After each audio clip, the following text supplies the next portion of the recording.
You're listening to Kizuki, the podcast. I'm Mae Yoshikawa, and I define the Japanese concept of kizuki as the following. Kizuki 1. A moment of epiphany, an aha of realization or insight which opens the knower to a new dimension of truth that was formerly unknown.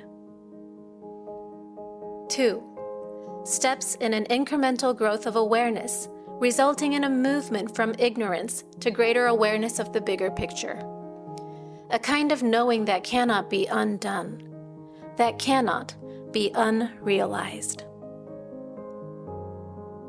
As a longtime yoga and meditation practitioner, a world traveler, and curious self-explorer, I'm obsessed with kizukis. Listen on each week for inspiring and enlightening stories that may just tip you over for your next aha. On this week's episode, Scaredness is Sacredness.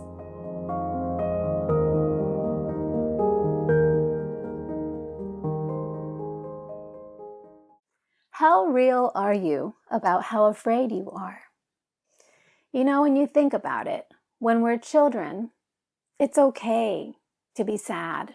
You know, we get angry sometimes, and it's okay to be really, really scared and to run to mommy and need hugs and need to be cuddled and need someone to sleep next to. And somehow, when we grow up, it's not that our fears are gone. Our fears change, right? They're not the monsters under our bed, or they're not how your friends might make fun of you at school. Maybe you're afraid you'll run out of money. Maybe you're afraid that you'll mess up at work and things will go wrong. Or maybe life is going so good that you can't help but think about how your other shoe might drop. Yeah, we're human and we're afraid. And somehow, just like we have it conditioned in us to deny some of these emotions that are harder to accept, like grief, anger, depression, self-destructive thoughts. Just like that, fear is this mega, dark, heavy, big thing that we all know is there. But when it gets down to being really real about it, it's not the easiest thing. Well, for one thing, if you were to talk about your fears with your closest friends or family, you first have to be aware that you have that in you, that you have that fear in you. And you also have to be willing to admit that you're that afraid. Recently, a friend of mine reached out to me. She has this beautiful art project that she's just been working on for a long time, for years of her life. A brilliant idea that's mapped out in pages and pages of art and impactful messages. It's coming to a point where it's about to be launched into the world. And she said, I'm scared. I can't believe it's happening. It's happening so soon, and I'm scared. Of course, her vulnerability and her courage to be real about it just touched me, as I'm sure it touches you too, because we've all been there. And her message prompted me to write back to her, I am holding you in your scaredness. It's actually like your sacredness. The passage when the baby comes through the birth canal, they say it's the most painful for a woman, but it does not have to be. You breathe, you allow, and you allow bigger and wider. We've got you, sister, and you'll soon see you have nothing to worry about.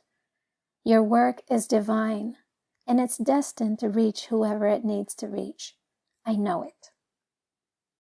To which she responded with just such a beautiful, sweet voice message.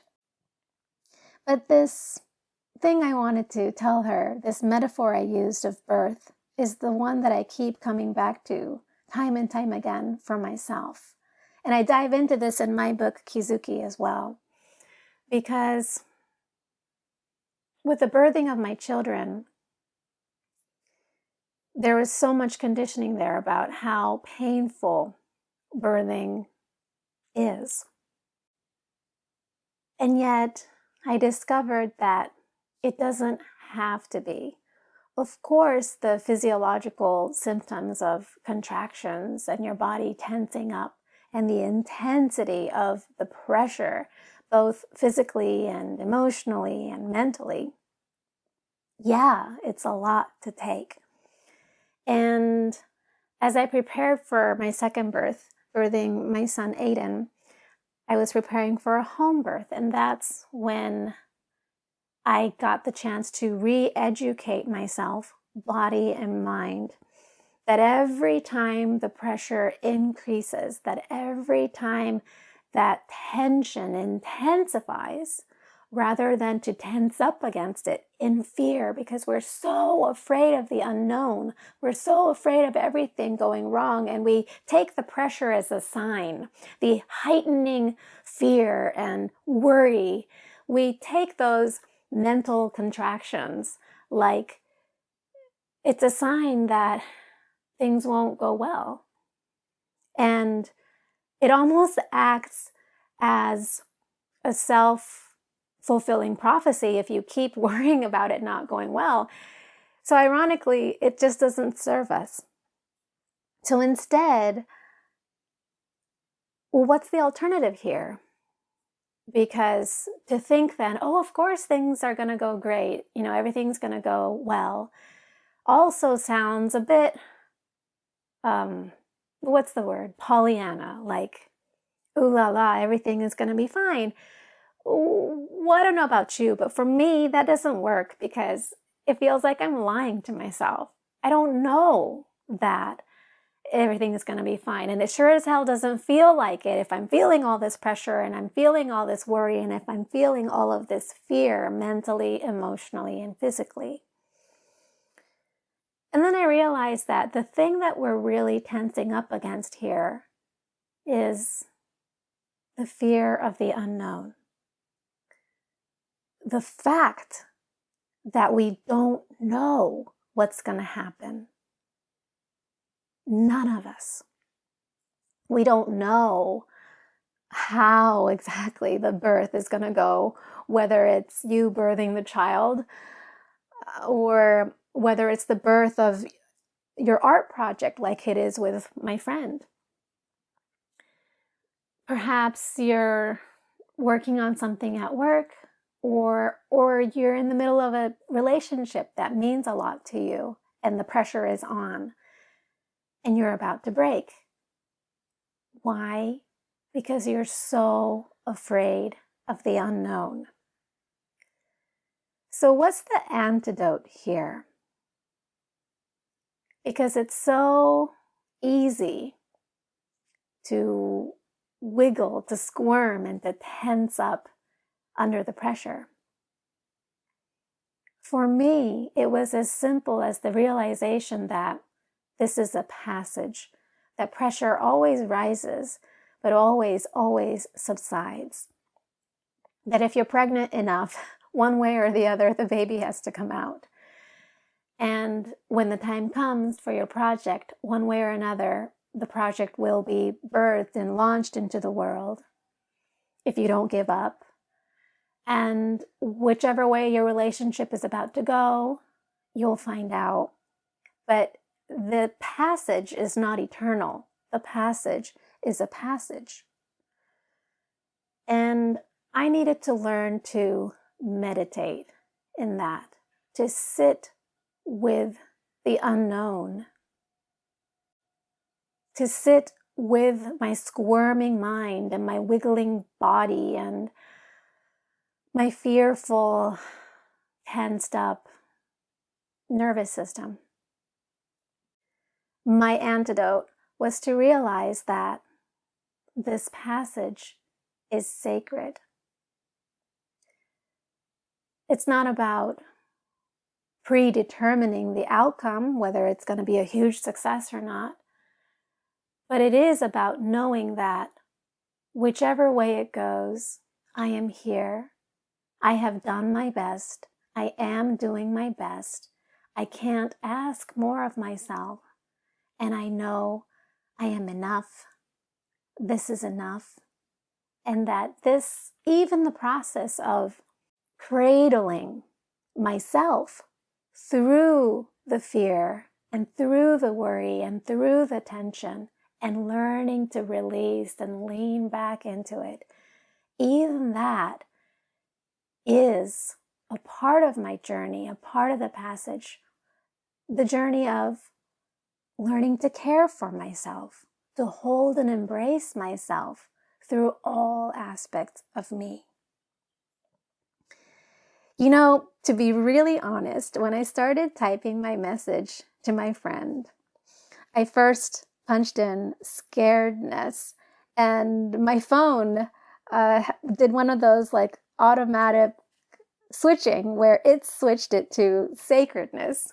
And I thought, oh wow, it's true. Scaredness is kind of spelled the same as sacredness in swapped orders. And yes, it's true that I can hold myself through my scaredness and understand that it's sacred. So for whoever it is, I hope that means something to you.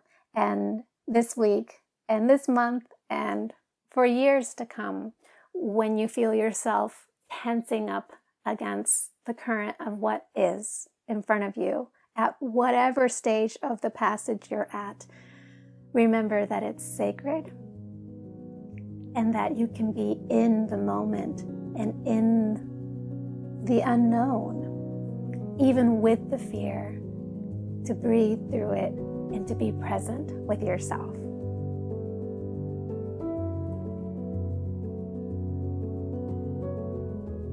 Thank you for listening.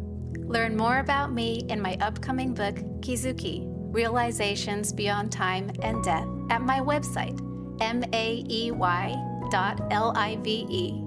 or find me on Instagram at maeyoshiKawa.